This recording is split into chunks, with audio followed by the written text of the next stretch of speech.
Hello, what's up kakabsat na nakorurat for today's video ngayong at gabi nga na naman. At problema nga namin dito kung ano na naman ang uulamin ngayong gabi. At napakahirap nga talagang mag-isip ng mauulam kapag ganitong oras. At eto nga't nakasayang na nga dito si Mrs. at ulam na nga lang ang kulang. At tinignan ko nga at binuksan ko nga itong sangkaserola ay sopas nga ang laman. Kaya naman lumabas na nga kami ni Mrs. para nga bumili na nga ng mauulam ngayong gabi. At dito nga kami nagpunta sa Talipapa malapit nga dito sa amin. Kaya naman pagkatating nga namin dito ay bumaba na nga kami agad at tinignan nga namin kung anong mabibiling ulam. At eto nga't nakita nga ni Mrs. itong 1 day old at gusto nga daw niyang mag-ulam ng ganito. Kaya sinabi ko na nga sa kanya na mamili na nga siya. At kumuha nga siya dito ng 12 pieces at 5 pesos nga ang isa. At ako naman ay namili na nga rin ako ng mauulam ko at kumuha na nga ako dito ng galunggong. At pagkatapos ay kumuha na nga rin ako dito ng kalahating boteng mantika. At pagkatapos ay pumila na nga rin ako. At marami nga din nakapila dito at bumibili ng mauulam kapag ganitong oras. At ito nga't kumuha pa nga ng isang balot si Mrs. At hindi na nga rin dyan nagtagal ay kami na nga ang susunod sa pila at pinakwenta na nga namin yung pinabili naming ulam. At binayaran na nga rin agad ni Mrs.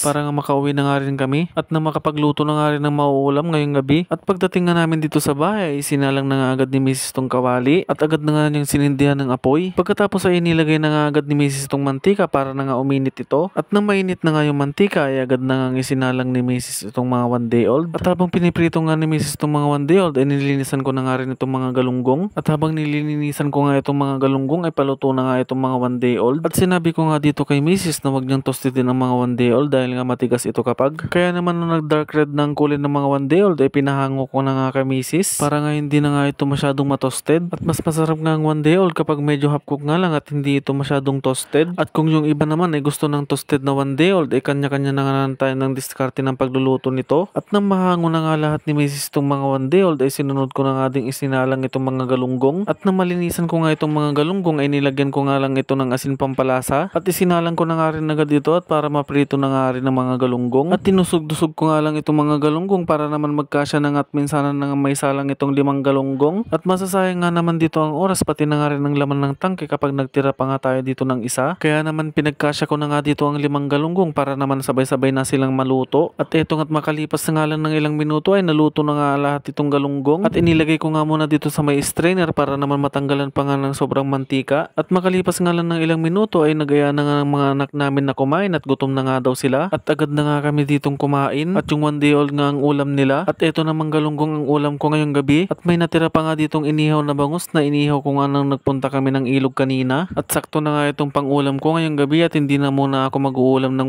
1 day old. At mag-iisda nga lang muna tayo sa ngayon. Kaya tara mga tol, kain na tayo. At eto nga ang unang subo para sa inyo mga tol. At hanggang dito na nga lang muna at dito ko na nga lang din muna tatapusin ang mga kaganapan for today's video. Magandang gabi sa inyong lahat mga tol. Salamat sa inyong panonood.